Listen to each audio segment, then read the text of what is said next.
May 28, 2026, 3:17 a.m. 6 Ukrainian special operators. 1 Russian S-400 battery. 90 kilometers inside occupied Crimea. By 3:17 and 4 seconds, the most advanced air defense system Russia had deployed on the peninsula would be operationally blind. I'm your host at Steel Horizon, where we analyze the battles that change wars. And this one, the silent raid on the Dzhankoi S-400 site, changed the air war over the Black Sea in ways that Russian command is still trying to calculate. This is the story of how 6 men with shaped charges, 11 hours of darkness, and 4 months of GUR intelligence planning did what no missile could do cleanly.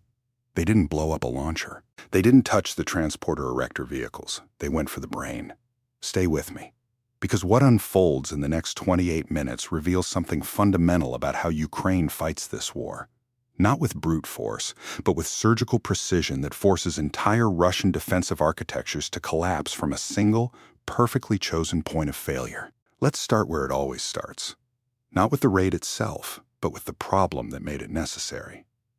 The S-400 Triumph battery positioned near Dzhankoi, in the northern Crimea Oblast, had been a fixture of Russian air defense planning since its deployment in early 2024.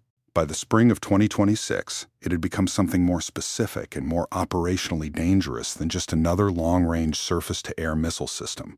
It had become a denial zone that Ukrainian F-16s couldn't ignore. The system is worth understanding in detail, because the decision to target the radar rather than the launchers only makes sense once you grasp the architecture. The S-400 Triumph is not a single weapon. It's a networked engagement system built around 4 core components. The 91N6E Big Bird acquisition radar provides the wide area surveillance picture, scanning out to 600 kilometers and tracking hundreds of targets simultaneously. The 92N6E Gravestone fire control radar, the specific system the assault element would target, provides precision engagement tracking, illuminating targets with millimeter wave guidance signals, and feeding targeting data to the 48N6E3 missiles in their launch canisters. Supporting everything is the 55K6E command post, the nerve center that coordinates data from both radars and manages engagement sequencing. The Dzhankoi battery operated with 12 launch canisters active, 3 transporter erector launcher vehicles, each carrying 4 ready missiles. Its engagement envelope against aircraft extended to 250 kilometers at altitude, and against ballistic threats, coverage radius was approximately 60 kilometers. What made this particular battery uniquely threatening was its positioning. Placed 90 kilometers northeast of the Crimean bridge axis and 110 kilometers from the western coastline, it covered a swath of airspace that included the primary F-16 operating corridor Ukrainian pilots had been using to approach targets in the northern Black Sea and along the Kherson coastline. Ukrainian F-16 pilots flying in the western Black Sea corridor had been bending their approach routes around a 40-kilometer exclusion arc created by this single battery. Every sortie that might otherwise have been direct was instead a curved, fuel-consuming detour. The operational cost wasn't just tactical. It was strategic. Missions that should have taken 18 minutes of ingress time were instead taking 31. Those extra 13 minutes of exposure and fuel consumption were degrading Ukrainian air power efficiency in the southern theater by a measurable margin. GUR, Ukraine's main intelligence directorate, had been studying the Dzhankoi site for 4 months. Not casually, methodically. The intelligence picture assembled between January and late May 2026 drew on multiple collection streams. Commercial satellite imagery from Maxar and Planet Labs provided the baseline positional data, tracking vehicle movements and radar antenna orientations across dozens of collection windows. Signal intelligence assets operating from maritime platforms in the northwestern Black Sea confirmed radar emission patterns and frequency agility behavior. Critical data for understanding when the battery was in active engagement mode versus standby. Human intelligence from sources within the civilian population of northern Crimea, carefully cultivated over the preceding year, provided ground truth confirmation of the battery's operating schedule, the shift rotation of the Rosgvardia security detail, and, crucially, the location of a specific terrain feature that would become the insertion team's primary route marker. What strikes me about this operation is what it says about how Ukrainian military intelligence has developed since 2022. 4 years ago, GUR was conducting raids with improvised planning timelines and incomplete target pictures. By May 2026, the Directorate had built a targeting methodology that any serious SOF analyst would recognize. Layered collection, cross-domain confirmation, multiple contingency planning cycles, and a target selection logic that prioritized systemic degradation over theatrical destruction. Which weapon was deadlier in this operation? The shaped charges placed by the assault element, the intelligence architecture that enabled them, or the F-16s that exploited the gap they created? Comment below. The answer might not be as obvious as you think. The decision to target the 92N6E gravestone radar specifically, rather than the launchers, the command post, or the Big Bird acquisition radar, came after significant internal debate within GUR planning cells. The logic was precise. Destroying a launcher is damaging but recoverable. Russia maintains reserve transporter erector launcher vehicles in Crimea and could theoretically replace a damaged launcher within weeks. Destroying the gravestone engagement radar was different. The 92N6E is an irreplaceable precision instrument. Russia produces these in limited quantities at a single facility in Nizhny Novgorod, and with Western sanctions having degraded the precision optics and microelectronics supply chain since 2022, the manufacturing timeline for a replacement unit extended to 8 to 14 months by Ukrainian intelligence estimates. Blinding the battery was more strategically valuable than destroying it. A blind battery occupies the same ground, requires the same security commitment from Rosgvardia, and generates the same logistics tail, but provides zero air defense coverage. It becomes a liability, not an asset.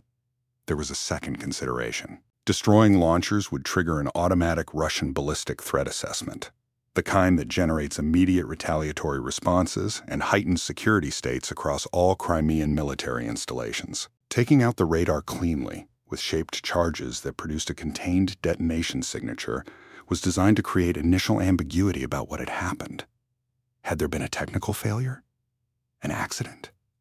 That ambiguity window, potentially hours, was time the assault element needed for extraction. The insertion plan was built around a modified Zodiac F-470 combat rubber raiding craft, the same platform Ukrainian maritime special operations units had been adapting for covert infiltration since the early stages of the war. A Ukrainian naval vessel operating at the outer edge of its operational zone, approximately 70 kilometers southwest of the Crimean coastline, served as the launch platform. The Zodiac would cover 35 kilometers of open water before reaching the shoreline, timing its approach for the 2-hour and 40-minute window between the end of a scheduled Russian maritime patrol and the beginning of the next. The 6-man element from Ukraine's 8th Special Forces Regiment had been training for this specific mission for 6 weeks. They weren't chosen randomly from the regiment's available operators. The team composition reflected the specific demands of the target. The team leader, a senior sergeant with 12 years in special operations and 3 previous deep penetration raids into occupied territory, had the terrain navigation experience the mission required. 2 operators were trained in explosives and had previously worked with shaped charges in industrial demolition contexts before the war. Critical background for the precision placement the radar target demanded. One operator carried a Starlink-enabled communications package that could provide real-time uplink with GUR controllers without producing the radio frequency emissions that Russian signals intelligence assets would detect. 2 operators provided security, carrying suppressed assault weapons and thermal optics for route clearance.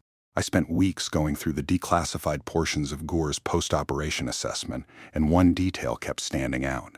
The pre-mission satellite analysis had identified 17 distinct terrain features: ridgelines, drainage channels, abandoned agricultural structures that could be used as thermal sensor masks along the overland route. Russian military installations in Crimea were equipped with a network of fixed-position thermal cameras and ground-based surveillance radar systems, part of a defensive perimeter steadily hardened following Ukraine's 2023 and 2024 Crimea bridge strikes. The GUR targeting team had spent 6 weeks building a route that threaded between coverage arcs of those sensor systems, using terrain features as natural thermal occlusion points. The route added 2 kilometers to the direct line distance from the insertion point to the target, but reduced detection probability by GUR's calculated estimate to under 8%. Stay with me. What happens in the next 18 minutes of this story eliminates one of Russia's most strategically positioned air defense assets on the peninsula. The team inserted at 4:18 p.m. on May 27, 2026, deliberately in daylight, which seems counterintuitive until you understand the logic. Moving in daylight on the initial water crossing allowed visual confirmation of the insertion corridor. Russian maritime patrol patterns were less concentrated in the mid-afternoon window, which the team's intelligence picture indicated was a shift change period for patrol vessels operating out of Sevastopol. The Zodiac crew ran at reduced speed to minimize engine signature, using an electric outboard for the final 8 kilometers of approach. They beached on a section of Crimean coastline that satellite imagery had confirmed was outside the active patrol zone of the nearest Rosgvardia checkpoint. The overland movement began at 6:44 p.m., 11 hours and 33 minutes to cover 6 kilometers of terrain. 40 minutes into the overland movement, the team hit the first significant complication: a Russian military vehicle. A Gaz Tiger light utility truck, not part of the scheduled patrol pattern GUR had mapped, was moving along an unpaved track that intersected the team's planned route at a point 1, 8 kilometers from the insertion beach. The vehicle was running without lights, which the team's point man detected via thermal optics at 340 meters. Running without lights meant Russian operators, not conscripts running a standard perimeter drive. It suggested the vehicle was conducting its own low-signature patrol, possibly in response to something that had triggered a heightened security alert GUR's intelligence picture hadn't captured. The team had seconds to decide. The route plan had no branch at this point. The terrain to the north, the only viable alternative, pushed them toward a coverage arc from a thermal sensor tower that GUR analysis had identified as active. The team leader made the call. They went to ground in a drainage channel running parallel to the track and waited. The Tiger passed 85 meters from their position. It did not stop. They waited 8 minutes after the vehicle's thermal signature disappeared before resuming movement. Those 8 minutes represented a significant timeline compression against the extraction window. The team leader recalculated. They had approximately 7 hours less margin than the original plan had built in. The movement continued through the darkness. At each of the pre-identified terrain mask positions, the team paused, confirmed sensor coverage arcs using their data package, and moved through the shadow zones individually before regrouping. The Crimean agricultural landscape provided natural concealment that a more open terrain environment would not have. Abandoned vineyards, collapsed irrigation infrastructure, long sections of overgrown windbreak tree lines, planted during the Soviet era, that blocked thermal sight lines for hundreds of meters. At 12:19 a.m. on May 28th, the team reached the outer perimeter of the Dzhankoi S-400 site. They held position for 47 minutes, observing the security pattern from a concealed position in a dried drainage ditch 340 meters from the site's southern fence line. The Rosgvardia security detail consisted of 12 personnel on the night shift, operating in 3 four-man teams on a rotating patrol schedule. The outer fence perimeter was 1 kilometers in total length. 2 fixed observation posts at the northeast and southwest corners operated thermal cameras, but GUR intelligence had confirmed the cameras covered the northern and eastern approaches, the likely attack vectors from Ukrainian-controlled territory. The southern approach, toward the coast, was covered by mobile patrols rather than fixed sensors, on the assessment that it was the least likely ingress direction. GUR had built the entire insertion route around exploiting that assumption. At 1:26 a.m., between the 22-minute gap in the southern patrol coverage that GUR's intelligence had identified, 2 operators cut a section of the outer fence, folded it back, and held it while the remaining 4 team members moved through. The fence cut was precise, not destroyed, but folded, with the intention of repositioning it after extraction. Forensic ambiguity was part of the plan. Russian security personnel doing their next sweep might not immediately recognize that the fence had been breached rather than failed structurally. Here's the take that may get us some pushback in the comments. The Russian military's decision to invest heavily in fixed sensors covering the northern and eastern approaches while leaving the southern perimeter to mobile patrols reveals a cognitive failure that has characterized Russian defensive planning throughout this war. They oriented their defenses against the threat they expected: ground attack from Ukrainian-controlled territory, rather than the threat Ukraine actually had the capability to deliver. 4 years into a conflict defined by Ukrainian maritime special operations, drone infiltration from unexpected vectors, and deep penetration raids, Russian commanders were still planning their security around a 1980s threat model. That's not incompetence at the individual level. That's an institution whose threat assessments stopped updating. The 92N6E Gravestone radar vehicle was positioned at the northeastern quadrant of the site, 380 meters from the southern fence breach point. The vehicle stood approximately 2 meters tall with the antenna array extended, a distinctive profile the operators had memorized from satellite imagery. At 2:48 a.m., the two explosives operators reached the radar vehicle's base. How many S-400 radar systems has Ukraine destroyed or disabled in Crimea since 2023? A2, B4, C6. The answer comes at the end, and it matters for understanding the strategic picture. The shaped charges used were custom fabricated, not standard-issue demolition blocks, but a specific linear-shaped charge configuration designed by Ukrainian military engineers to direct detonation energy inward and downward against the radar vehicle's structural base and electronic mounting frame. The design objective was to destroy the radar's internal electronics and mechanical systems while minimizing the external explosion signature. A large explosion would trigger immediate base-wide alert and potentially compromise extraction. The charges were sized for effect, not spectacle. 2 charges, placed simultaneously at opposite sides of the radar vehicle's base mounting, connected by a 90-second delay fuse that gave the explosives operators time to move to a covered position 45 meters away. At 3:17 a.m. and 4 seconds, both charges detonated simultaneously. The explosion was not silent, but it was contained. A sharp double crack, not the rolling boom of a large demolition charge. The radar vehicle's base crumpled inward. The antenna array, no longer supported, listed 40 degrees and then collapsed against the vehicle's superstructure. From inside the command post 160 meters away, Russian operators later reported, according to intercepted communications, that the initial sound had been interpreted as a mechanical failure, a catastrophic equipment malfunction, not a bomb. That ambiguity lasted approximately 4 minutes. 4 minutes was enough. The assault element was already moving back toward the fence breach point by the time the Rosgvardia patrol reached the radar vehicle and the site-wide alert was triggered. The extraction was the most dangerous phase of the operation, not because of what had gone wrong, but because of what the team now had working against them. The site alert had been triggered. Russian quick reaction forces based 14 kilometers away at the Dzhankoi military compound were already being scrambled, and the team's extraction timeline had been compressed by those lost 8 minutes in the drainage ditch. Put yourself in the team leader's position for a second. 90 kilometers inside occupied territory. Alert triggered. QRF inbound. One extraction route, pre-planned but now potentially compromised if the Russians' first instinct was to push forces south toward the coast. And a Zodiac waiting at a prearranged position that would be at the pickup point for exactly 22 minutes before pulling away to avoid detection. Most people assume the extraction plan would have a contingency beach site, a secondary pickup point.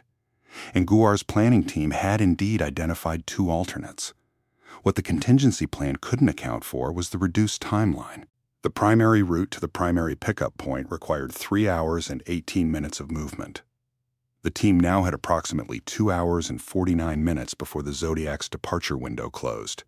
They moved faster than they had on insertion. Without the careful sensor arc navigation of the inbound route, that methodical threading between coverage zones, they accepted elevated detection risk in exchange for speed. The judgment call was calculated.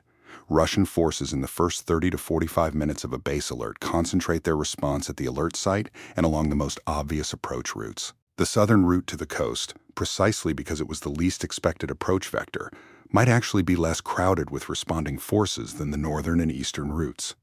The team covered 6 kilometers in 2 hours and 41 minutes. They reached the extraction beach at 6:04 a.m. The Zodiac was still on station. The crew had monitored the base alert communications and made a command decision to hold an additional 14 minutes beyond the original departure window. The team was aboard and moving by 6:09 a.m. They reached the naval vessel at 8:27 a.m. All 6 operators accounted for. The Dzhankoi S-400 battery's 92N6E Gravestone radar had been destroyed. Without the fire control radar, the battery's engagement capability was reduced to 0. The Big Bird acquisition radar could still detect aircraft. The launchers still had missiles loaded. But without the gravestone to provide the precision tracking and guidance illumination that the 48N6E3 missiles required, the battery could not engage targets. Blind, fully armed, operationally useless. Russian military command in Crimea did not officially confirm the attack for 72 hours. The initial response was to impose information restrictions on all personnel at the Dzhankoi site and attribute the incident, internally, to a maintenance accident involving high-voltage electrical systems. That cover story collapsed when Ukrainian intelligence released a partial summary of the operation, carefully constructed to confirm the outcome without revealing the specific collection methods used to plan the raid. One detail that stuck with me, going through the post-operation reporting: the intercepted communications from the Dzhankoi site commander in the 4 hours after the attack reveal a man who had already figured out what had happened but was trying to delay reporting it to his superiors. The messages show repeated attempts to reach the radar vehicle's technical crew, and repeated failed attempts to get the backup radar systems activated. There was a backup. Russia maintains a trailer-mounted secondary radar for exactly this contingency. The problem? The backup unit at Dzhankoi had been cannibalized for spare parts to maintain the primary 92N6E. The spare parts shortage that has plagued Russian military procurement since 2022 had finally come home at the worst possible moment. What this tells us about Russian military logistics in 2026 is significant. The S-400 system presented to the world as an invulnerable, multiply-redundant air defense architecture was, at this specific installation, operating with a degraded maintenance posture and cannibalized backup systems, because the procurement and supply chain infrastructure to maintain it properly no longer existed. Western sanctions, compounded by 4 years of wartime consumption without adequate industrial replacement capacity, had turned the paper capability of Russian air defense into something considerably more fragile in practice. Subscribe to Steel Horizon if you want to understand how modern warfare actually works. Not the official announcements, not the propaganda, but the operational mechanics underneath. 6 hours after the assault element was extracted, and 3 hours and 20 minutes after Russian command was formally notified of the radar's destruction, Ukrainian F-16s flew the first unrestricted combat sortie through the airspace corridor the Dzhankoi battery had previously denied. The mission profile was a Strike Eagle equivalent deep strike package. 2 F-16Cs carrying AGM-88 HARM anti-radiation missiles for suppression, 2 more configured for precision strike with GBU-39 small-diameter bombs, and a 5th aircraft in the escort/overwatch role with AIM-120 AMRAAMs loaded. The target was a Russian ammunition depot 34 kilometers north of Dzhankoi, a logistics node that satellite imagery had identified as a supply point for Russian artillery units operating along the northern Crimean axis. Under normal circumstances, a strike mission against that target would have required a routing that added 47 kilometers of flight distance to avoid the S-400's engagement envelope. Without the gravestone radar, the F-16S flew direct. Mission time was reduced by 19 minutes. The strike succeeded. What would NATO's dedicated suppression of enemy air defenses doctrine have done differently? Comment your analysis. This question has a more interesting answer than it seems. The post-operation assessment circulated within Ukrainian military planning cells identified 3 things that had made the operation possible and 1 thing that nearly stopped it. What made it possible? 4 months of layered intelligence collection that built a target picture accurate enough to plan a 6-kilometer overland insertion route with 17 planned terrain mask positions. The deliberate decision to target the radar rather than the launchers, which required a deeper understanding of the S-400 system architecture than most Western analysts had credited Ukrainian intelligence with possessing, and the discipline of the assault element. 6 operators who moved through 90 kilometers of enemy-controlled territory, executed a precision demolition strike, and extracted under alert conditions without firing a single weapon. What nearly stopped it? The unscheduled Gaz Tiger patrol in the first hour of the insertion. Guar's post-operation analysis identified this as the single point of closest approach to mission failure. The vehicle was attributed to a Rosgvardia unit temporarily repositioned to the Dzhankoi area in response to an unrelated intelligence alert about Ukrainian agent activity in northern Crimea. The alert was not connected to the S-400 mission. It was a coincidence. And coincidences in special operations can kill you. If you believe tactics win wars, type Steel Horizon in the comments. The broader strategic impact of the Dzhankoi raid extended beyond the destroyed radar. In the 30 days following the operation, Ukrainian F-16s flew 14 additional sorties through the previously denied corridor, executing strikes against logistics targets, fuel depots, and command nodes across the northern Crimean operational area. The accumulated damage assessment from those 14 strikes, enabled by the corridor the raid had opened, exceeded $340 million in Russian military assets by Ukrainian General Staff estimates. The six-man assault element had spent approximately 2 hours on the target. The strategic return on that investment kept compounding for weeks. Russia's response was to accelerate the deployment of an additional S-300V4 battery to the Crimean Peninsula, repositioning it to provide partial coverage of the corridor the Dzhankoi battery had originally covered. The S-300V4 is a capable system, but its engagement parameters against low-signature targets and its fire control architecture are less sophisticated than the S-400. Ukrainian F-16 planning cells identified 3 new approach profiles that reduced the S-300V4's effective engagement window against their specific flight profiles. The radar was destroyed in May. By late June 2026, Ukrainian air planning had already adapted around the Russian adjustment. Here's what doesn't sit right, even now, about the broader Russian air defense picture in Crimea. The peninsula was, in theory, one of the most heavily defended pieces of occupied territory in the world. Multiple S-400 batteries, S-300 systems, Panzer short-range air defense, Rosgvardia security forces, electronic warfare assets. And yet a 6-man team walked 22 kilometers through it, destroyed a $250 million radar system, and walked out. The defenses were real, but they were oriented the wrong way, maintained with degraded spare parts, and designed around a threat model that assumed Ukraine couldn't or wouldn't do exactly what Ukraine did. Will Russia successfully restore full S-400 coverage over the Dzhankoi corridor before the end of 2026? Comment yes or no. The replacement timeline math is something our next analysis will dig into directly. Real tactics, real consequences. Steel horizon. Now, the answer to the quiz from earlier. How many S-400 radar systems has Ukraine destroyed or disabled in Crimea since 2023? The answer is B4. The Dzhankoi strike in May 2026 was the 4th documented case of Ukrainian forces successfully degrading an S-400 engagement radar on the peninsula. The previous 3 involved a combination of Storm Shadow cruise missile strikes, a naval drone-delivered munition in late 2024, and a HIMARS precision strike that achieved a direct hit on a radar vehicle in early 2025.